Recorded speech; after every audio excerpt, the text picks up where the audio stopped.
Hey guys, welcome back to National HSFB or nationalhighschoolfootball.com. We're just continuing in the fall, Joe, what we started in the off season all summer long, interviewing the most prominent people all across the country when it comes to high school football.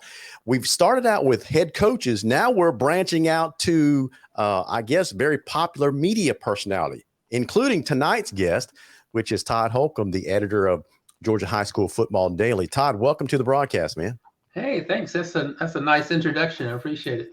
Hey, listen, you've earned your stripes, and you'll be afforded all kinds of respect on this show. That's for sure. I was telling Joe and you right before the show started that before the internet came along, Todd Holcomb was basically how we got our Georgia high school football information when it comes to the state of Georgia. How do you feel about people describing you that way? Because you are kind of a legend in the state. Oh, wow. Well, I haven't heard. I think you may be the first one that's mentioned that word.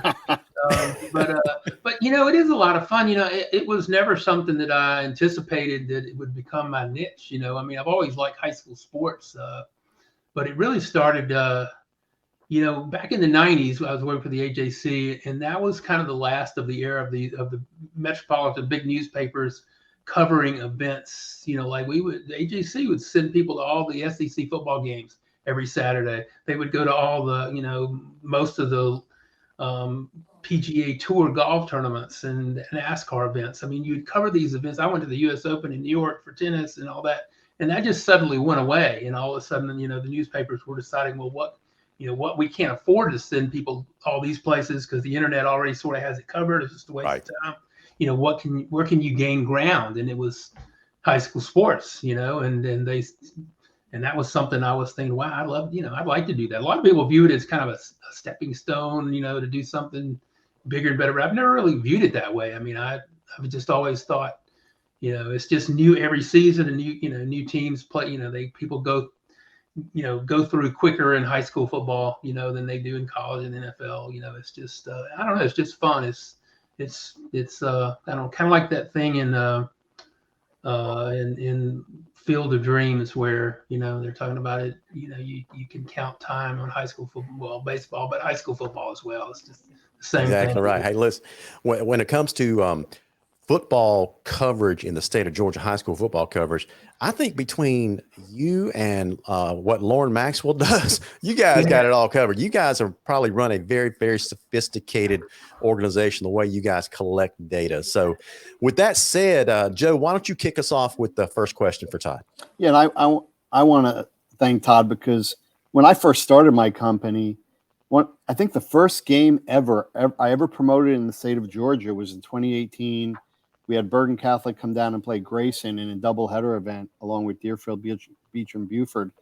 And he was gracious enough. He called me up. He interviewed me the week before the game. He came out with a nice article, 4 questions with me about my company and the game. And I'll always be indebted for him. He kicked off my career in the company and talk about great things that came after that. He's my good luck charm, man. So I'll always be indebted for him for helping me get on the map in the state of Georgia. So that being said, Todd, let's talk about the state of affairs in Georgia right now during the high school football season. My first question to you is, and Larry, you can answer too. We'll all answer. Okay. What are the biggest surprises as far as teams that are making statements this year, unexpectedly versus what we thought back in July?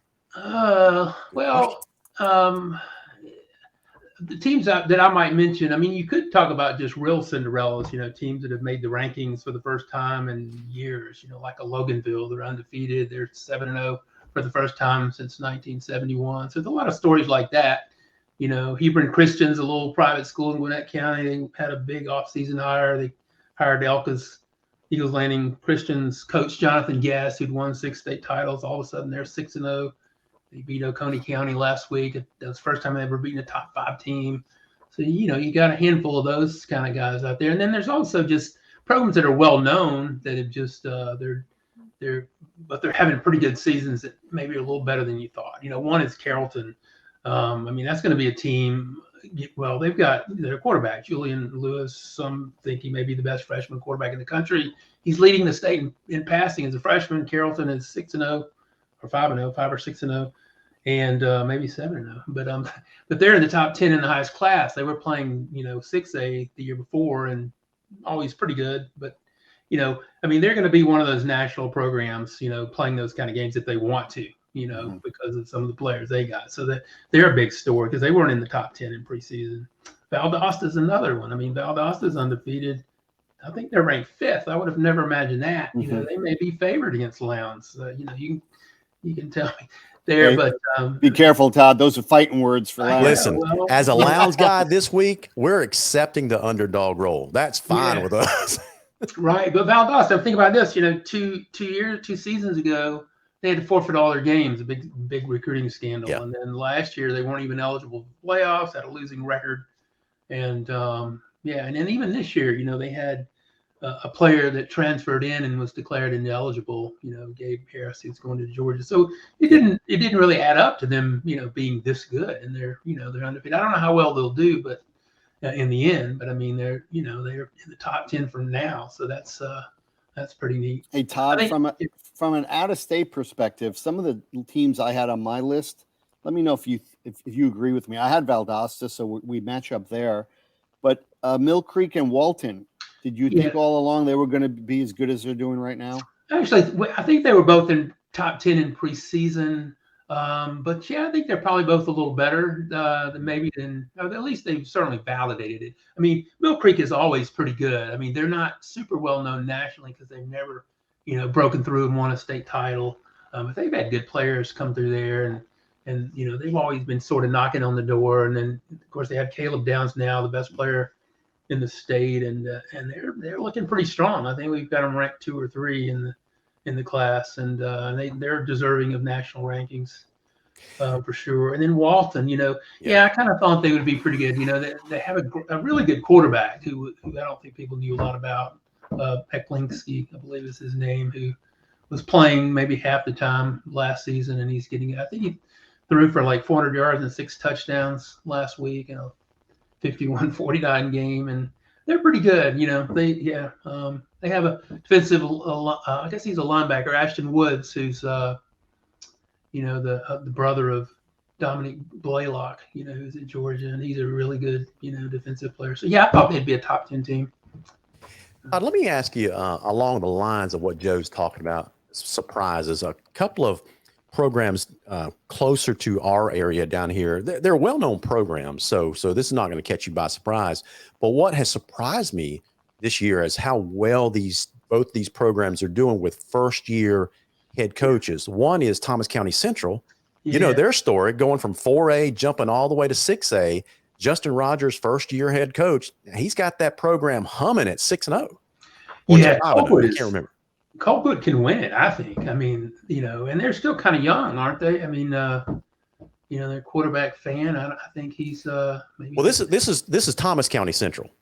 Oh, I thought we were talking Colquitt. I'm sorry. No, I'm sorry. Thomas County Central with first-year head coach Justin Rogers. They started last year. Well, they were last several years in the 4A classification. Yes, and because of the reclassification, they were promoted, quote unquote, to 6A in the same Region 1 6A with Lee County and Northside Warner Robins and Houston County. And all of a sudden, under first-year head coach Justin Rogers, they're at 6-0 and favored against many of these 6A teams.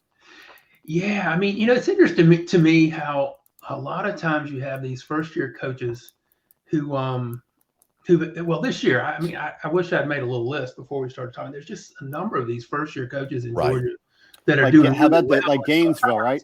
Gainesville. Josh Niblett. Yeah, the coach who came from Hoover. He's doing well at Gainesville year one, that's for sure. And Gainesville was mediocre last year. I mean, it's not like they were on the verge. I mean, he had a lot of rebuilding to do, and he's got them going already. So it's like you expected them to improve, but then they're just ahead of schedule. It's the best way to put it. Great facilities there. I mean, Gainesville's another program. If they can get a few more players that you can see them playing national games, in the next few years. I mean, I expect them to really. Of course, Deshaun Watson went there, so I mean, they have some tradition in history, But yeah, Thomas Central, and a lot of times as coaches where they were previously, they were good, but they didn't necessarily do everything they would have wanted. I don't know how else to put that. Like with Justin Rogers at Colquitt. I don't know if it was the right fit, but then you just put him in the right environment and look what he's done there. I mean, he's just proven himself. It just tells me you may not be the best coach everywhere, but if you're a good coach, I mean, the cream just rises to the top. Thomasville is one of the best football towns, Right. In a state. I mean, they have two teams. They're like a mile from each other, literally down the street. Thomasville was in the state final last year, and now Thomas County Central, even in Class 6A, I mean, they're a top 10 team, undefeated, and they're on their way up. Listen, man, when I was growing up, I played for a no-name school. You recognize this team from being from the state of Georgia, but Berrien High out of Nashville, Georgia. Yeah. And our rivals, the Cook County Hornets, and they've got another first-year former Lowndes assistant coach, Byron Slack, as their head coach this year, and he has revitalized that program to the tune of a 5-1 start, and you've got them ranked number 4 in Class 2A.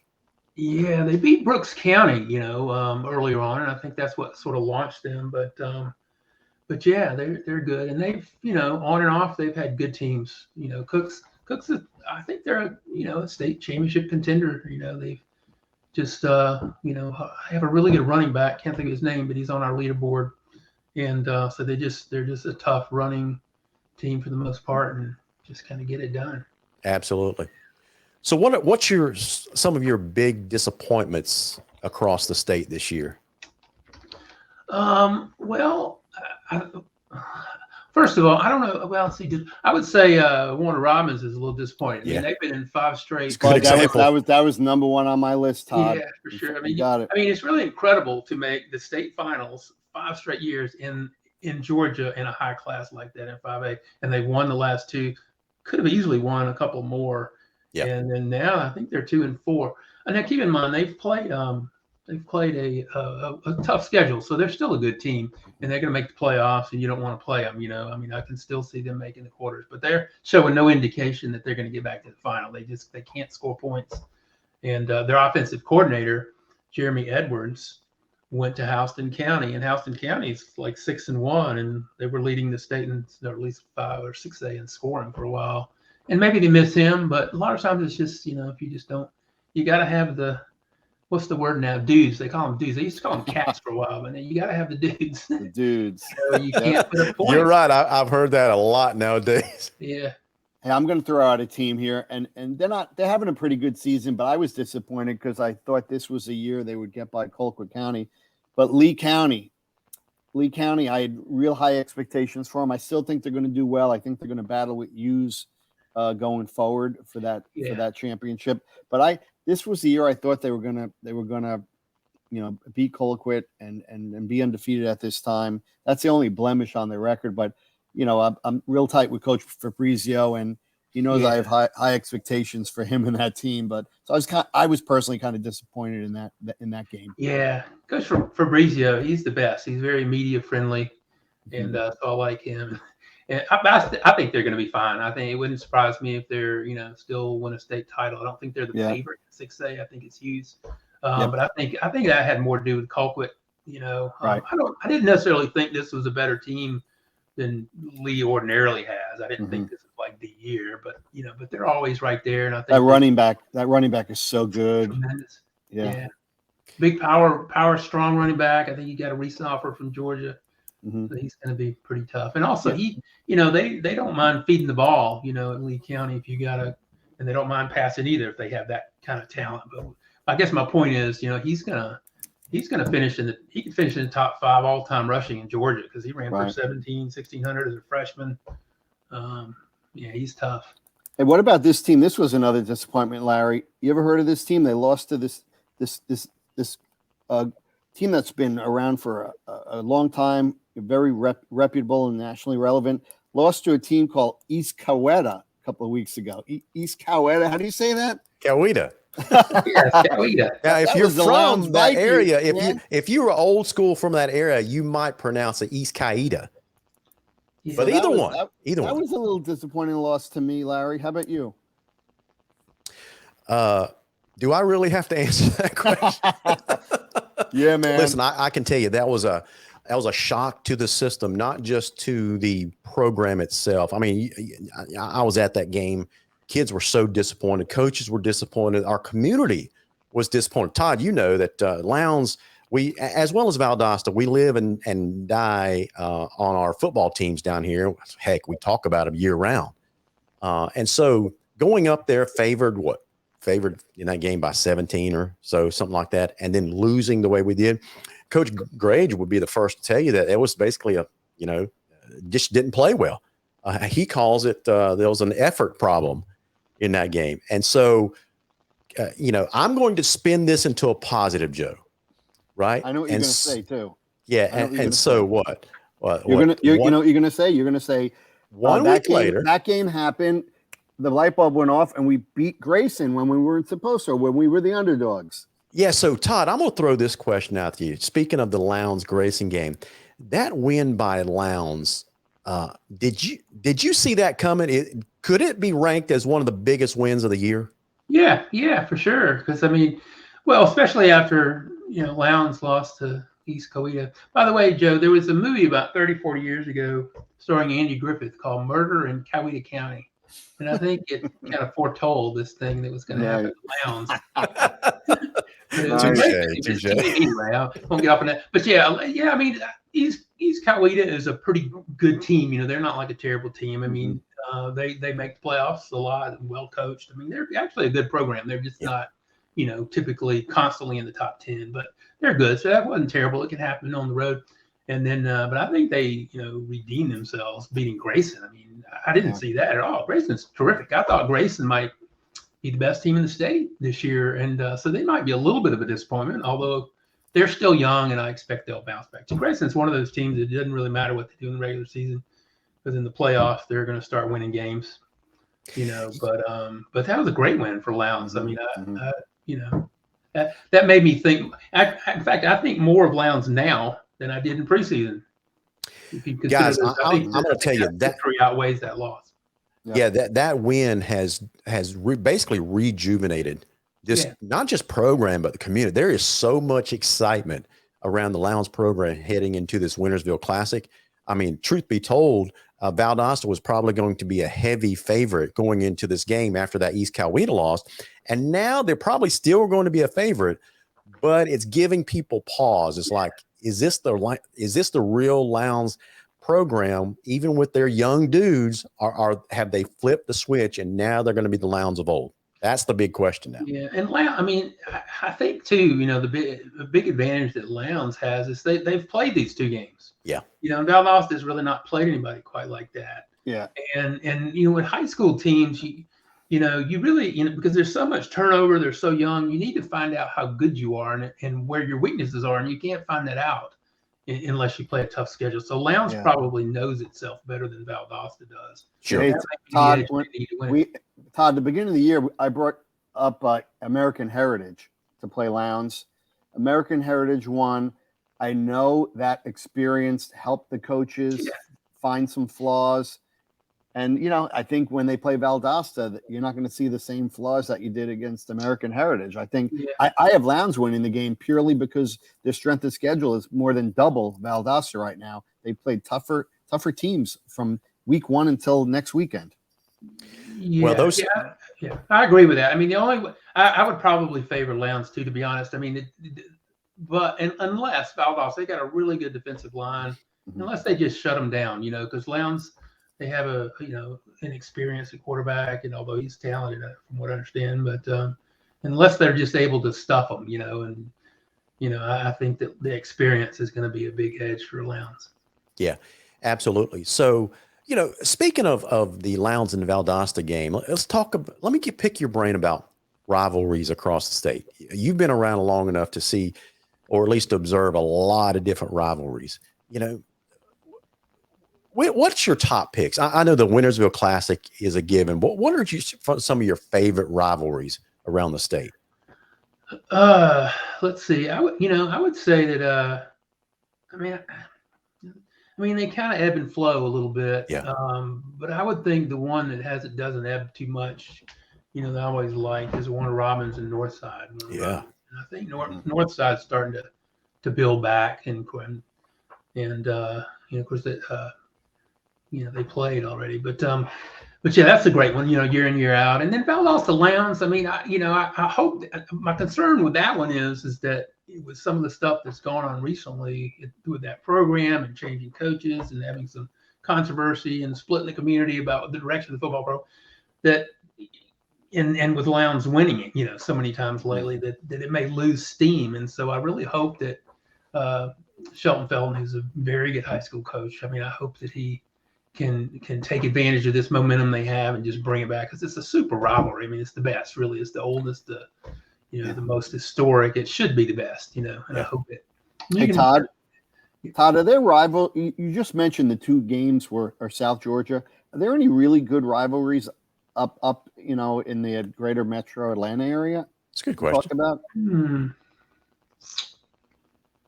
Let's see. I mean, there's always those that like Roswell. They just don't necessarily. Roswell, Milton, is that a rivalry? Yeah, Roswell, Milton's a pretty good one for sure. Yeah. I would think there. Brookwood Grayson is a pretty good one. It used to be Brookwood. Well, actually, Brookwood Parkview. I should have said that, because they're old enemies, go back a long time, and that's probably the top rival. But Grayson's another school that's right around that part of Gwinnett County, and I think Grayson Brookwood is big. Would you consider McEachern and Hillgrove a big rivalry? It has been at times, but Okay. Right now neither of those programs is where they've been. So it's but yeah, I mean they're right next to each other in the city of Powder Springs.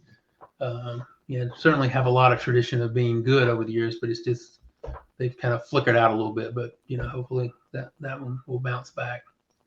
Todd, I'm going to lay some knowledge on you about the Wintersville Classic, and this is specifically for Joe. This is specifically for the Valdosta fans that will be watching this a little bit later on. Hey, Wildcats, 5 in a row. That's all I'm going to say. I may eat these words, but it's 5 in a row. Lowndes over Valdosta. Nice. That's a good start to talk about the best wins of the year. All right, because this time next week we may be talking about this Lowndes win. So I wrote 2 down, best wins, and again I'm an out-of-state guy and I love out-of-state games. So this past weekend, we all know Cedar Grove really took it to St. John's of Washington D.C. St. John's was ranked between number 10 and 20 in every major poll in America. Cedar Grove was up by 28-0 at one point. Then it was 35-7 and the game ended 35-13. That's my number one best win of the year. I also have Creekside beating East St. Louis, Illinois, who was ranked in the top 25 when that game was played. So those are the two, in my eyes, best wins for Georgia teams that I noted. How about you guys? What are you thinking?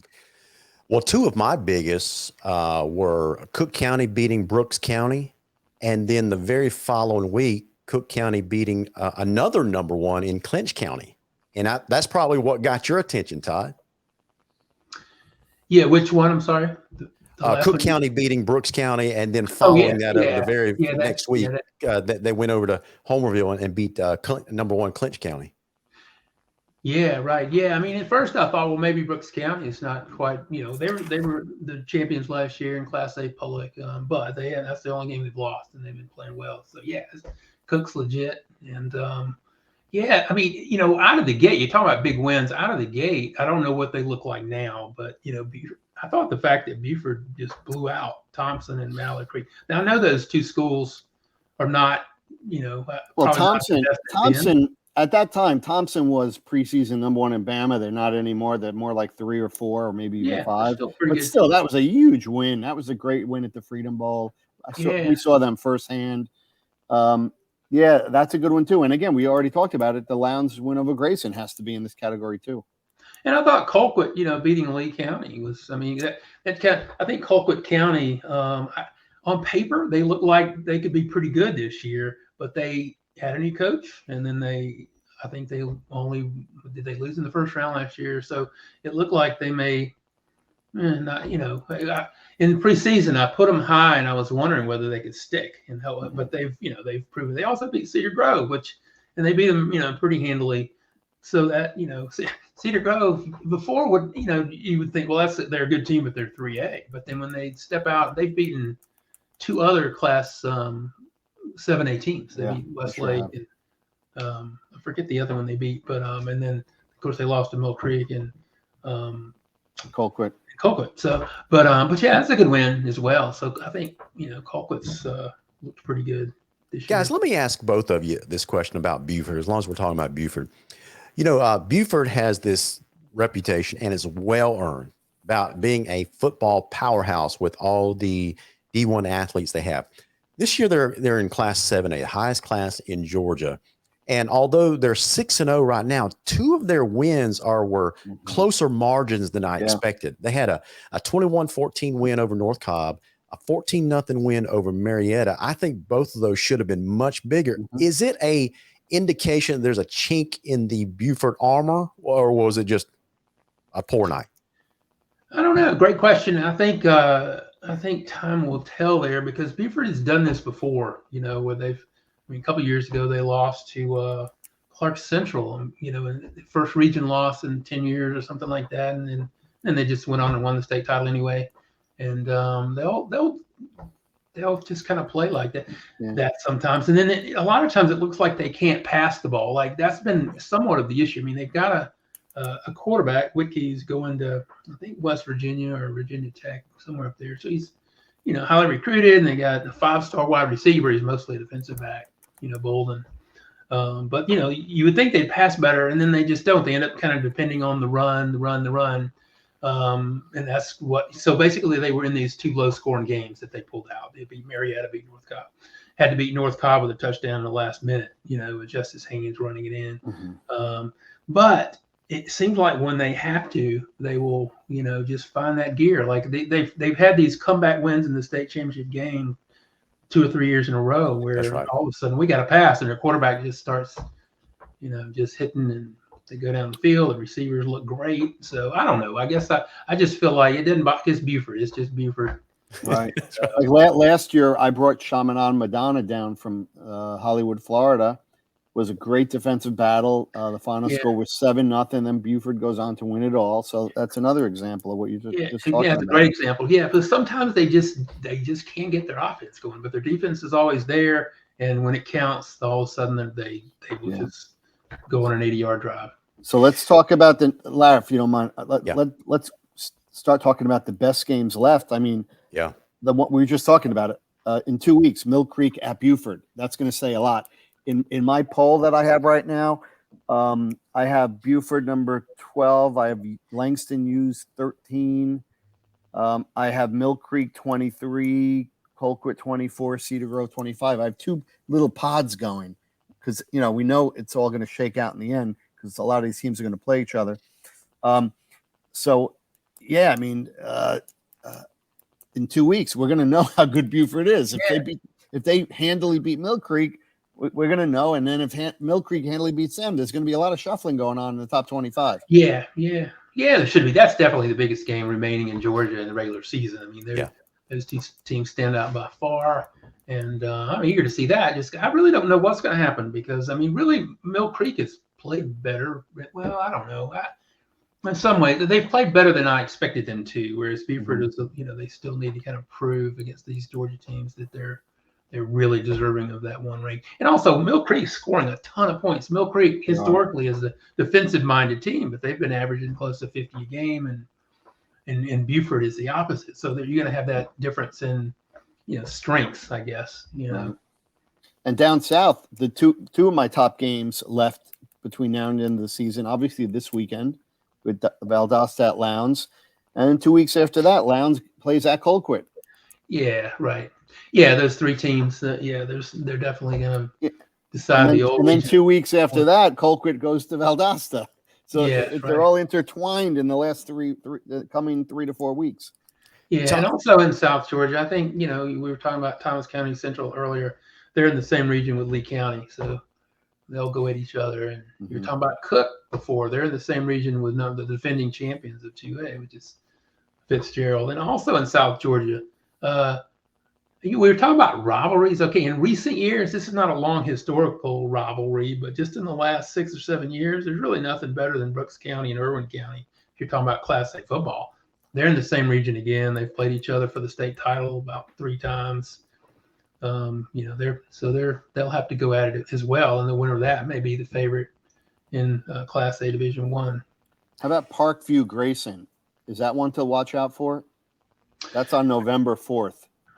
Yeah. Two teams that were in the top 10 to start. Parkview dropped out, but they're still a good team, much better than last year. And I guess Grayson, they just need to prove it, that they're worthy of where they were in preseason, Right.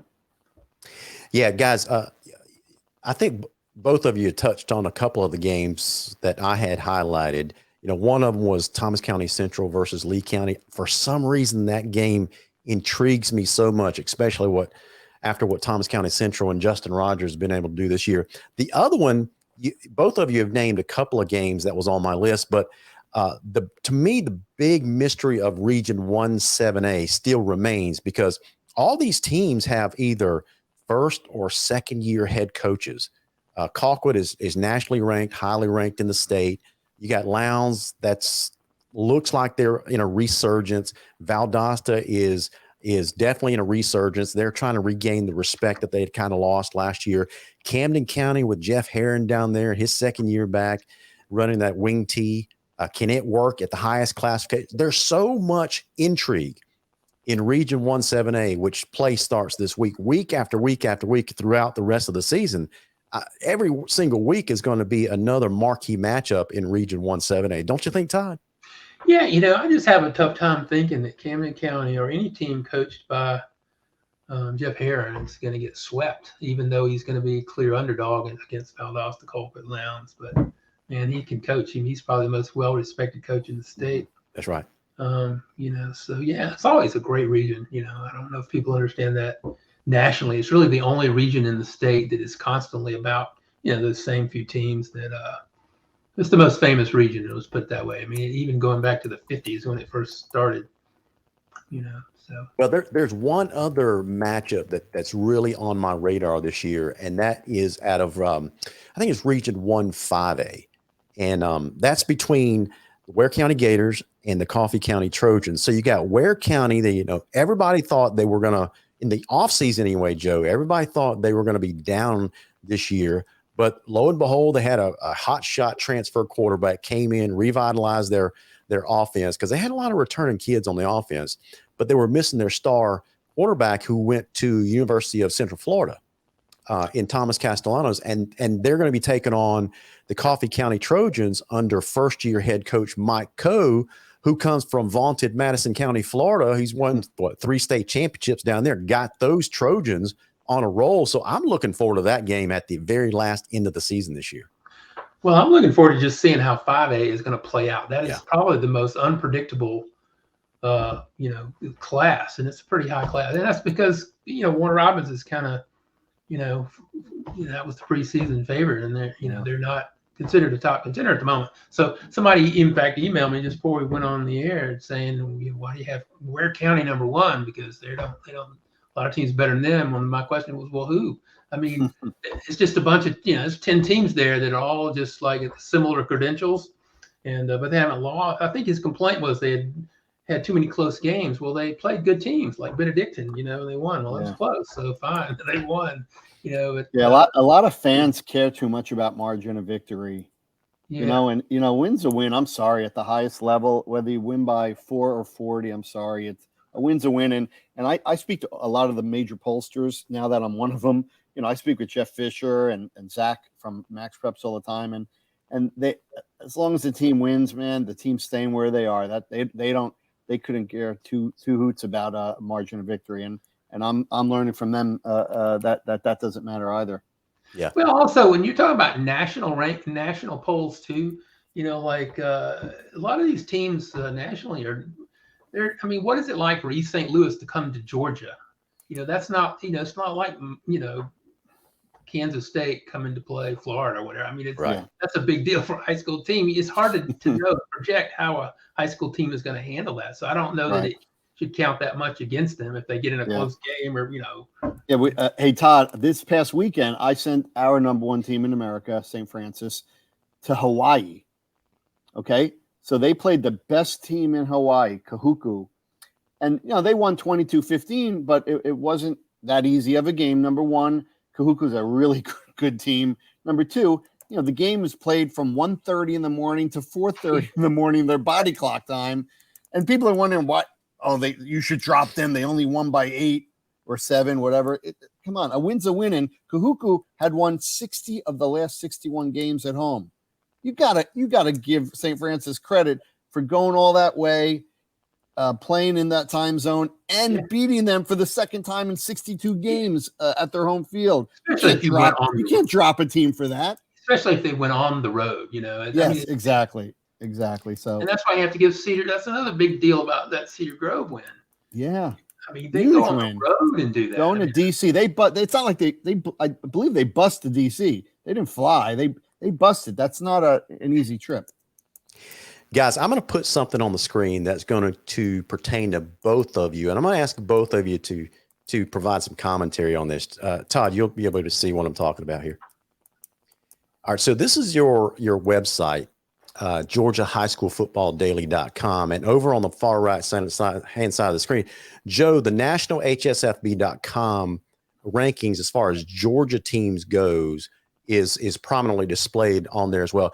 The folks that are watching in the state of Georgia now may not know about our website, nationalhsfb.com. Why don't you take a couple minutes to tell the folks about this, what they can expect if they go there? Well, this is basically a forum. It's a fan site.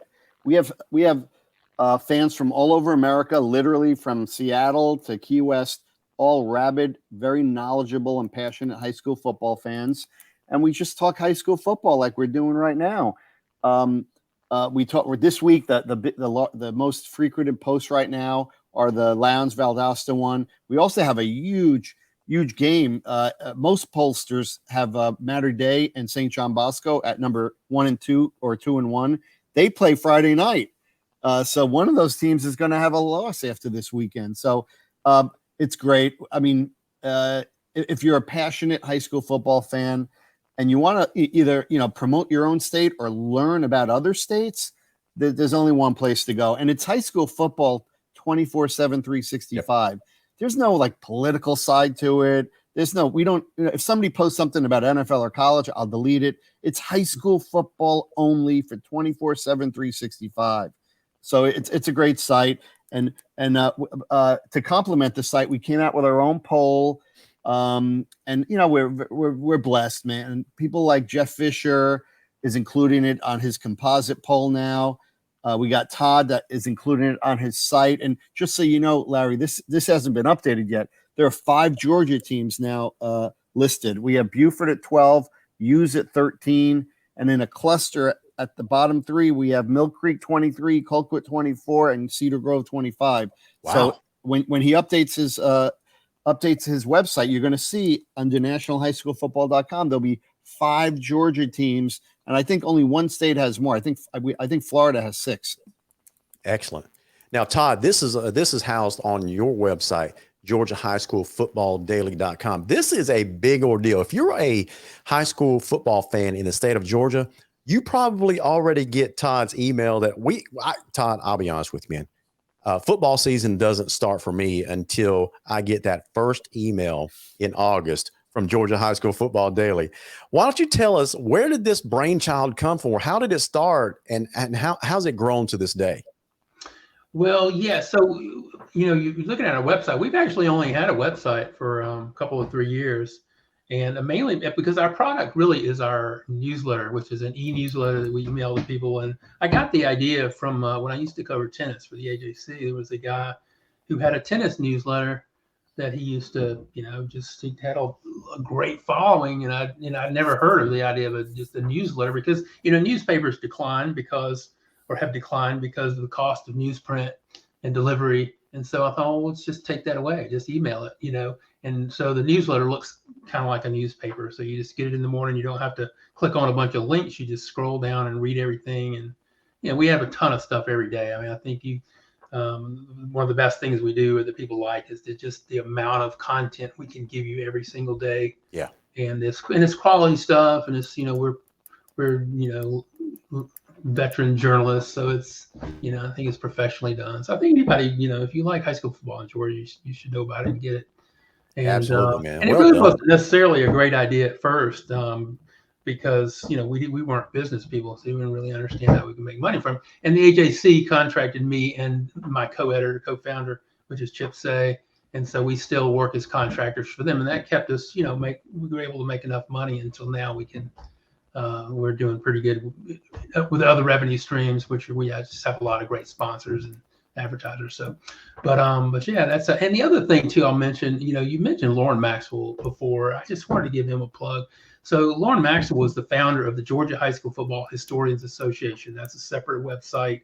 It has a lot of history of Georgia high school football. You can look up, every Lowndes football score in history for every team. And there's only, a handful of states that have that kind of history documented where you can go and find it, and Lauren he's just this database math wizard. And, I like to call him like, he's kind of like my partner in crime, and it's really helped the newsletter and some of the stuff we have. Like, I just give you an example today. We had, Cartersville had won 62 straight region games. They lost to Calhoun. And so I can go to Lauren and say, hey, what are the longest streaks all time? And he can, run the list, and we'll publish that. Here are the longest region winning streaks that are active. Rabun County was one, and with like 40 something, went all the way down to 10. We'd have at 20 schools. Well, if you think about that, you don't see that in any other high school media. I don't think you can find that from any other state. You can't go to California and find out who has the top 10 longest winning streaks in region play. Just the data hasn't really existed historically. So we cover it like college and NFL has been covered, because there's so many stats with those sports, and we've tried to bring that to high school sports, and I think that's one reason it's been successful. Well, I can tell you, as a sports podcaster myself, got a couple of shows that are locally based down here, as well as others around the area, like Phil Jones and Chris Beckham and some of these other guys. I mean, we all use this as a fantastic resource in our show. So kudos to you guys and the time and effort that you put into this, man. Yeah, and thanks. And I'm glad you mentioned guys like Chris and Phil, and there's so many guys like that in Georgia too that know their local teams better than I do. So that was another kind of premise. We wanted to just kind of cover the whole state, not leave anybody else, kind of be the expert on the state. And then there are other guys out there that we're never going to know Valdosta better than those guys. And so we reach out to them a lot, do 4 questions with them, so that's kind of where we see our place in Georgia high school football sports. And Todd, from a national perspective, what Larry just said, I mean, you and yours make it easy for me to help on my site get the state of Georgia.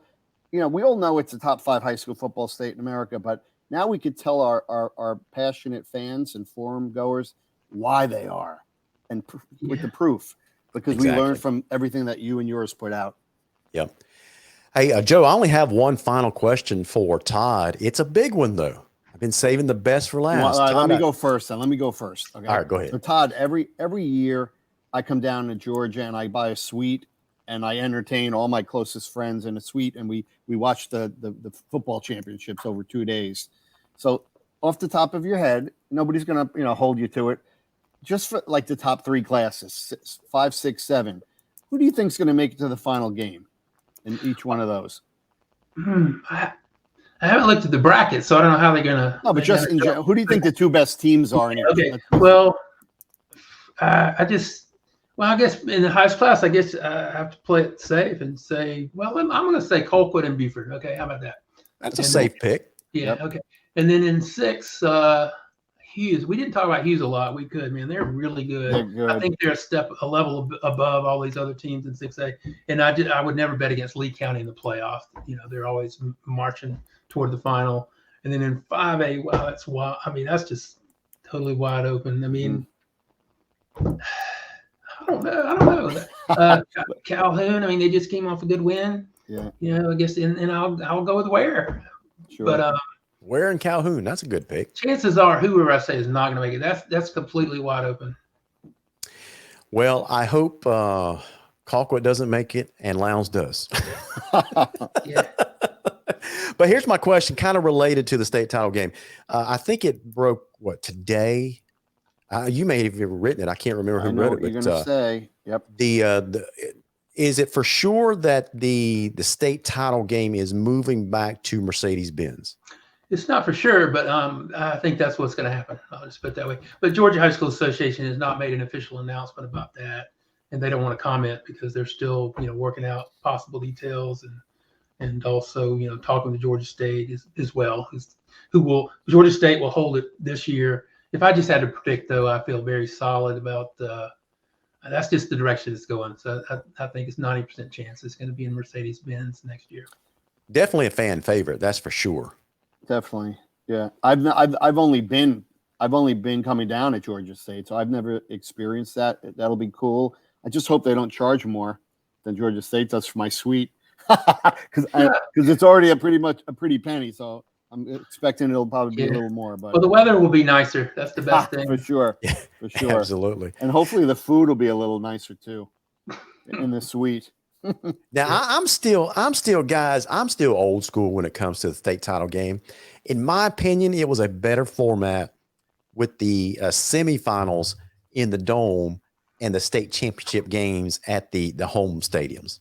That's just me, because I think these small communities deserve a chance to host a state championship game, and it was a really, really big deal if a town hosted one of those things.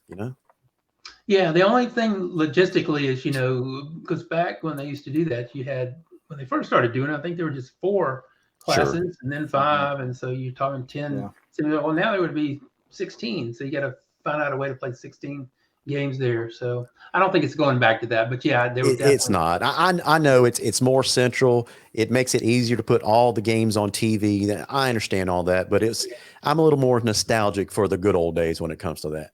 Yeah. So Todd, you're officially invited. Come whenever it is, November, December. We'd love to have you in our Prep Gridiron Logistics suite with Larry and Phil and all our other coaching friends. Yeah. Shoot, Todd, I'm gonna one up Joe. I'm gonna give you an offer that's even better than that. Forget the state title game. If you want to come to the Wintersville Classic this Friday night, there's a ticket waiting for you. Nice. And you got to take them to that restaurant. Take them to that restaurant you took me to. That's right. Come down a little bit early. We'll have a little bit of barbecue, some burnt ends, Joe, from Woodstack Barbecue and Tavern. Mm-hmm. So anyway, just think on it and let me know. All right. Joe, you got anything else for Todd? No, we're good. We're good. I'm great to see him. Todd, thanks again for all your support of our new little company here. And like I said, it's great that you educate us so we could educate everyone around the country about the great high school football state of Georgia. Yeah, thanks. It's cool. It's really cool what y'all are doing with the website and just adding interest to high school sports around the country. Absolutely. Well, guys, you've been watching this, I guess, special feature presentation tonight. Interview with the world acclaimed, maybe not world acclaimed, but certainly Georgia acclaimed editor of the Georgia High School Football Daily, Mr. Todd Holcomb. Todd, thank you so much for being on the program tonight. Joe, can't wait to see who the next guest you got lined up is. All right. It'll be a good one. They always are. Todd, thanks for your time. We look forward to reading your newsletter every day. All right. Very good. Thanks, guys. I appreciate you having me on. Yes, sir. Have a good night, everybody.